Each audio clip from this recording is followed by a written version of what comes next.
Chapter wise synopsis class 10 subject science सब subject physics. यह chapter wise या अध्यायवार सार संक्षेप आनंद प्रजापति के द्वारा जॉइंट फॉर एडुकेशन के सहयोग से तैयार किया गया है। आइए इसे शुरू करते हैं। प्रकाश, परावर्तन तथा अपवर्तन। प्रकाश सरल रेखाओं में गमन करता प्रतीत होता है। दर्पण तथा लेंस वस्तुओं के प्रतिबिंब बनाते हैं। बिंब की स्थिति के अनुसार प्रतिबिंब वास्तविक अथवा आभासी हो सकते हैं। सभी प्रकार के परावर्ती पृष्ठ परावर्तन के नियमों का पालन करते हैं। अपवर्ती पृष्ठ अपवर्तन के नियमों का पालन करते हैं। गोलीय दर्पणों तथा लेंसों के लिए नई कार्तीय चिन्ह परिपाटी अपनाई जाती है। दर्पण सूत्र 1/v + 1/u = 1/f। बिंब दूरी u, प्रतिबिंब दूरी v तथा गोलीय दर्पण की फोकस दूरी f में संबंध दर्शाता है। किसी गोलीय दर्पण की फोकस दूरी उसकी वक्रता त्रिज्या की आधी होती है। किसी गोलीय दर्पण द्वारा उत्पन्न आवर्धन प्रतिबिंब की ऊंचाई तथा बिंब की ऊंचाई का अनुपात होता है। सघन माध्यम से विरल माध्यम में तिरछी गमन करने वाली कोई प्रकाश किरण अभिलंब से परे झुक जाती है। विरल माध्यम से सघन माध्यम में तिरछी गमन करने वाली प्रकाश की किरण अभिलंब की ओर झुक जाती है। निर्वात में प्रकाश 3 × 10⁸ मीटर प्रति सेकंड की अत्यधिक चाल से गमन करता है। विभिन्न माध्यमों में प्रकाश की चाल भिन्न भिन्न होती है। किसी पारदर्शी माध्यम का अपवर्तनांक प्रकाश की निर्वात में चाल तथा प्रकाश की माध्यम में चाल का अनुपात होता है। अर्थात माध्यम का अपवर्तनांक बराबर निर्वात में प्रकाश की चाल बटा माध्यम में प्रकाश की चाल का अनुपात होता है। किसी आयताकार कांच के स्लैब के प्रकरण में अपवर्तन वायु कांच अंतरापृष्ठ एवं कांच वायु अंतरापृष्ठ दोनों पर होता है। निर्गत किरण आपतित किरण की दिशा के समानांतर होती है। लेंस सूत्र 1/v - 1/u = 1/f। बिंब दूरी u, प्रतिबिंब दूरी v तथा गोलीय लेंस की फोकस दूरी f में संबंध दर्शाता है। किसी लेंस की क्षमता उसकी फोकस दूरी का व्युत्क्रम होता है। लेंस की क्षमता का SI मात्रक डायोप्टर है, जिसे सामान्यतः अंग्रेजी वर्णमाला के बड़े अक्षर D के द्वारा सूचित किया जाता है और लेंस की क्षमता को अंग्रेजी वर्णमाला के बड़े अक्षर P के द्वारा सूचित किया जाता है। अतः P = 1/f। यदि f मीटर में हो तो लेंस की क्षमता या P डायोप्टर में होता है। मानव नेत्र तथा रंग बिरंगा संसार। नेत्र की वह क्षमता जिसके कारण वह अपनी फोकस दूरी को समायोजित करके निकट तथा दूरस्थ वस्तुओं को फोकसित कर लेता है, नेत्र की सामंजन क्षमता कहलाती है। वह अल्पतम दूरी जिस पर रखी वस्तु को नेत्र बिना किसी तनाव के सुस्पष्ट देख सकता है, उसे नेत्र का निकट बिंदु अथवा सुस्पष्ट दर्शन की अल्पतम दूरी कहते हैं। सामान्य दृष्टि के वयस्क के लिए यह दूरी लगभग 25 सेंटीमीटर होती है, जिसे हम लोग अंग्रेजी में least distance of distinct vision कहते हैं और इसका वैल्यू 25 सेंटीमीटर होता है। दृष्टि के सामान्य अपवर्तक दोष है निकट दृष्टि, दीर्घ दृष्टि तथा जरा दूरदृष्टिता। निकट दृष्टि किसे कहते हैं तो निकट दृष्टिता दूर रखी वस्तु का प्रतिबिंब दृष्टिपटल के सामने बनाता है, जिसे उचित क्षमता के अवतल लेंस द्वारा संशोधित किया जाता है।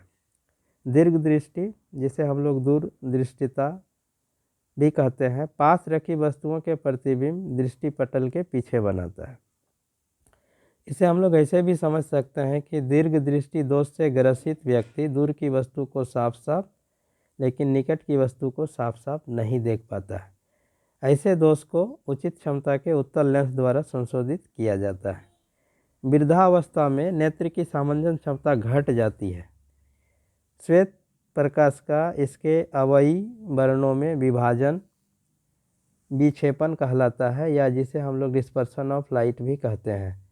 प्रकाश के परिकिरण के कारण आकाश का रंग नीला तथा सूर्योदय एवं सूर्यास्त के समय सूर्य रक्ताभ प्रतीत होता है, जिसे हम लोग स्कैटरिंग ऑफ लाइट भी कहते हैं। स्कैटरिंग ऑफ लाइट के कारण ही आकाश का रंग ब्लू और सनसेट और सनराइज के समय सूर्य का रंग रेडनिंग या रक्ताभ प्रतीत होता है। किसी चालक में गतिशील इलेक्ट्रॉन की धारा विद्युत धारा की रचना करती है। परिपाटी के अनुसार इलेक्ट्रॉन के प्रवाह की दिशा के विपरीत दिशा को विद्युत धारा की दिशा माना जाता है। इसे हम लोग ऐसे भी समझ सकते हैं, इलेक्ट्रॉन की धारा की दिशा एवं धारा या करंट की धारा की दिशा विपरीत होता है। विद्युत धारा का SI मात्रक एम्पियर है, जिसे सामान्यतः अंग्रेजी वर्णमाला के बड़े अक्षर A के द्वारा सूचित किया जाता है। किसी विद्युत परिपथ में इलेक्ट्रॉन को गति प्रदान करने के लिए हम किसी सेल अथवा बैटरी का उपयोग करते हैं। सेल अपने सिरों के बीच विभवांतर उत्पन्न करता है। इस विभवांतर को वोल्ट या जिसे सामान्यतः V के द्वारा सूचित किया जाता है में मापते हैं। प्रतिरोध एक ऐसा गुणधर्म है जो किसी चालक में इलेक्ट्रॉन के प्रवाह का विरोध करता है। यह विद्युत धारा के परिमाण को नियंत्रित करता है। प्रतिरोध का SI मात्रक ओम होता है, जिसे ग्रीक अक्षर ओमेगा के द्वारा सूचित किया जाता है। ओम का नियम किसी प्रतिरोधक के सिरों के बीच विभवांतर उसमें प्रवाहित विद्युत धारा के अनुक्रमानुपाती होता है, परंतु एक शर्त यह है कि प्रतिरोधक का ताप समान रहना चाहिए। It means that at constant temperature current passes through a conductor is directly proportional to the potential difference of the conductor। तो इसे हम लोग ओम का नियम कहते हैं। किसी चालक का प्रतिरोध उसकी लंबाई पर सीधे उसके अनुप्रस्थ काट के क्षेत्रफल पर प्रतिलोमतः निर्भर करता है और उस पदार्थ की प्रकृति पर भी निर्भर करता है। हम लोग इसे ऐसे समझ सकते हैं कि किसी चालक का प्रतिरोध चालक की लंबाई का सीधा अनुक्रमानुपाती होता है, अनुप्रस्थ काट के क्षेत्रफल का व्युत्क्रमानुपाती होता है, और यह कंडक्टर किस पदार्थ से बना हुआ है उस पदार्थ के प्रकृति पर भी निर्भर करता है। अर्थात चालक का प्रतिरोध 3 चीज़ों पर निर्भर करता है: चालक की लंबाई, चालक के अनुप्रस्थ काट का क्षेत्रफल और चालक किस पदार्थ का बना हुआ है उसके प्रकृति पर। श्रेणी क्रम में संयोजित बहुत से प्रतिरोधकों का तुल्य प्रतिरोधक उनके व्यष्टिगत प्रतिरोधों के योग के बराबर होता है। यदि उसका तुल्य प्रतिरोधक का मान R मान लिया जाए तो R का मान R1 + R2 + R3 dot dot जितना भी प्रतिरोध है सबको जोड़ दिया जाता है, यदि प्रतिरोध श्रेणी क्रम में हो तब। पार्श्व क्रम में संयोजित प्रतिरोधकों के समुच्चय का तुल्य प्रतिरोध R निम्नलिखित संबंधों द्वारा व्यक्त किया जाता है। यदि पार्श्व क्रम में हो, जिसे हम लोग पैरेलल कहते हैं, अगर पैरेलल में हो तो तुल्य या इक्विवेलेंट रेजिस्टेंस जो होता है वह 1/R बराबर 1/R1 + 1/R2 + 1/R3 dot dot dot जितना भी प्रतिरोध है उसके व्युत्क्रम को जोड़ दिया जाता है, तो हमें तुल्य प्रतिरोध का व्युत्क्रम प्राप्त होता है। किसी प्रतिरोधक में क्षयित अथवा उपभुक्त ऊर्जा को इस प्रकार व्यक्त किया जाता है: W बराबर V × I × T, जहाँ V विभवांतर है, I करंट है और T टाइम है, यह समय है, और W जो है वाट है। विद्युत शक्ति का मात्रक वाट है, जिसे अंग्रेजी वर्णमाला के बड़े अक्षर W के द्वारा सूचित किया जाता है। जब 1 एम्पियर विद्युत धारा एक विभवांतर पर प्रवाहित होती है तो परिपथ में उपभुक्त शक्ति 1 वाट होती है। विद्युत ऊर्जा का व्यापारिक मात्रक किलोवाट घंटा होता है, जिसे हम लोग kWh से सूचित करते हैं। 1 किलोवाट बराबर इकाई दहाई सैकड़ा हज़ार 10,000 लाख 10 लाख 36 लाख जूल होता है, जिसे हम लोग 3.6 × 10⁻⁶ का घातांक भी कह सकते हैं, या जूल होता है। विद्युत धारा के चुंबकीय प्रभाव दिक्सूची एक छोटा चुंबक होता है। इसका एक सिरा जो उत्तर की ओर संकेत करता है उत्तर ध्रुव कहलाता है तथा दूसरा सिरा जो दक्षिण की ओर संकेत करता है दक्षिणी ध्रुव कहलाता है या दक्षिण ध्रुव कहलाता है। इसको हम लोग दिक्सूची या कंपास कहते हैं। एक छोटा चुंबक होता है जब इसे स्वतंत्र पूर्वक छोड़ दिया जाता है तो यह उत्तर दक्षिण दिशा में आकर के अस्थिर हो जाता है। तो उत्तर दिशा वाले को उत्तर ध्रुव और दक्षिण दिशा वाले को दक्षिण ध्रुव कहा जाता है। इसे हम लोग इस तरह से आसानी से समझ सकते हैं। किसी चुंबक के चारों ओर एक चुंबकीय क्षेत्र होता है जिसमें उस चुंबक के बल का संशोधन किया जा सकता है। किसी चुंबकीय क्षेत्र के निरूपण के लिए चुंबकीय क्षेत्र रेखाओं का उपयोग किया जाता है। चुंबकीय क्षेत्र रेखा वह पथ है जिसके अनुदिश कोई परिकल्पित स्वतंत्र उत्तर ध्रुव गमन करने की प्रवृत्ति रखता है।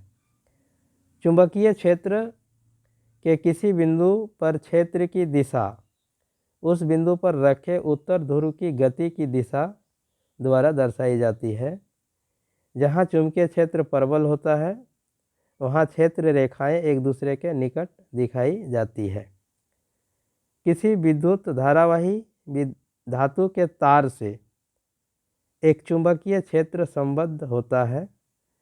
तार के चारों ओर क्षेत्र रेखाएं अनेक सकेंद्री वृत्तों के रूप में होती है जिनकी दिशा दक्षिण हस्त अंगुष्ठ नियम द्वारा ज्ञात की जाती है, जिसे हम लोग फ्लेमिंग्स राइट हैंड रूल भी कहते हैं। विद्युत चुंबक में नर्म लोह त्रोड़ होता है जिसके चारों ओर विद्युत रोधी तांबे की तार की कुंडली लिपटी रहती है।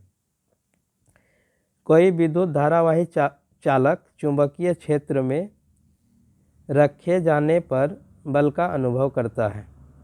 यदि चुंबकीय क्षेत्र तथा विद्युत धारा की दिशाएं परस्पर एक दूसरे के लंबवत है तब चालक पर आरोपित बल की दिशा इन दोनों दिशाओं के लंबवत होती है, जिसे फ्लेमिंग के वामहस्त नियम द्वारा प्राप्त किया जाता है। इसे हम लोग फ्लेमिंग्स लेफ्ट हैंड रूल भी कहते हैं। विद्युत मोटर एक ऐसी युक्ति है जो विद्युत ऊर्जा को यांत्रिक ऊर्जा में रूपांतरित करती है। विद्युत चुंबकीय प्रेरण एक ऐसी परिघटना है जिसमें किसी कुंडली में जो किसी ऐसे क्षेत्र में स्थित है जहां समय के साथ चुंबकीय क्षेत्र परिवर्तित होता है, एक प्रेरित विद्युत धारा उत्पन्न होती है। चुंबकीय क्षेत्र में परिवर्तन की किसी चुंबक तथा उसके पास स्थित किसी कुंडली के बीच अपेक्षित गति के कारण हो सकता है। यदि कुंडली किसी विद्युत धारावाही चालक के निकट रखी है तब कुंडली से संबद्ध चुंबकीय क्षेत्र या तो चालक से प्रवाहित विद्युत धारा में अंतर के कारण हो सकता है अथवा चालक तथा कुंडली के बीच अपेक्षित गति के कारण हो सकता है। प्रेरित विद्युत धारा की दिशा फ्लेमिंग के दक्षिण हस्त नियम द्वारा प्राप्त की जाती है। विद्युत जनित्र यांत्रिक ऊर्जा को विद्युत ऊर्जा में रूपांतरित करता है। यह विद्युत चुंबकीय प्रेरण के आधार पर कार्य करता है, जिसे हम लोग इलेक्ट्रोमैग्नेटिक इंडक्शन कहते हैं, के आधार पर प्राप्त करता है। विद्युत जनित्र it means that electric generator क्या करता है, मैकेनिकल एनर्जी को इलेक्ट्रिकल एनर्जी में कन्वर्ट करता है और ये इलेक्ट्रोमैग्नेटिक इंडक्शन के सिद्धांत पर वर्क करता है। हम अपने घरों में प्रत्यावर्ती विद्युत शक्ति 220 वोल्ट पर प्राप्त करते हैं जिसकी आवृत्ति 50 हर्ट्ज है। आपूर्ति का एक तार लाल विद्युत रोधन युक्त होता है जिसे विद्युन्मय तार कहते हैं। दूसरा पर काला विद्युत रोधन होता है जिसे उदासीन तार कहते हैं। इन दोनों तारों के बीच 220 वोल्ट का विभवांतर होता है। तीसरा तार भू संपर्क तार होता है जिस पर हरा विद्युत रोधन होता है, जिसे हम लोग इंसुलेशन कहते हैं। मतलब red insulation positive wire, black insulation neutral wire और ग्रीन इंसुलेशन अर्थिंग वायर। इसे हम लोग इस तरह से आसानी से समझ सकते हैं। यह तार भूमि में गहराई पर दबी धातु के प्लेट से संयोजित होता है। भूसंपर्कन एक सुरक्षा उपाय है जिसे हम लोग अर्थिंग कहते हैं, जो यह सुनिश्चित करता है कि साधित्र के धात्विक आवरण में यदि विद्युत धारा का कोई भी क्षरण होता है तो उस साधित्र का उपयोग करने वाले व्यक्ति को गंभीर झटका न लगे। अर्थात इलेक्ट्रिक शॉक से बचाने के लिए हम लोग अर्थिंग करते हैं।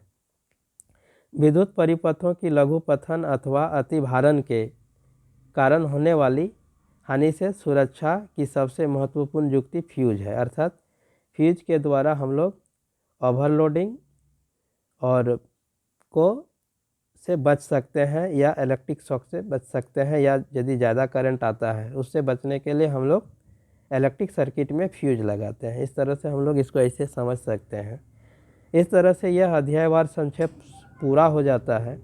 आप इस अध्यायवार संक्षेप में हमसे अंतिम शब्द तक रहे, उसके लिए बहुत बहुत धन्यवाद। आशा अपेक्षा करते हैं कि यह अध्यायवार संक्षेप कक्षा 10 में अध्ययनरत जो विद्यार्थी इसको देखे या सुने उसके लिए यह लाभदायक होगा या उपयोगी होगा। आप सभी को एक बार पुनः धन्यवाद।